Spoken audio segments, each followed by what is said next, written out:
दही सोनावा के सेट चाही, अब पटना में दूध गो फ्लैट चाही। एक 1 BHK, एक 2 BHK, एक में मैं रहूंगी और एक में जिम करूंगी। ओके जानो? भर दही सोनावा के सेट चाही, पटना में दूध गो फ्लैट चाही।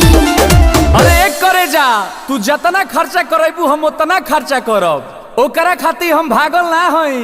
आ जदी हमरा के छोड़ के गइलू तो बुझ लीह हम संतोष पागल नहीं। बन बुझे ज्यादा तू चिराई उड़न बाज हो तो बुझ ली हम हई रंगा बाज हो। बुझ ली हम हई रंगा बाज हो। तू जानत हुआ कि हम ग्रेड ए पढ़ नहीं।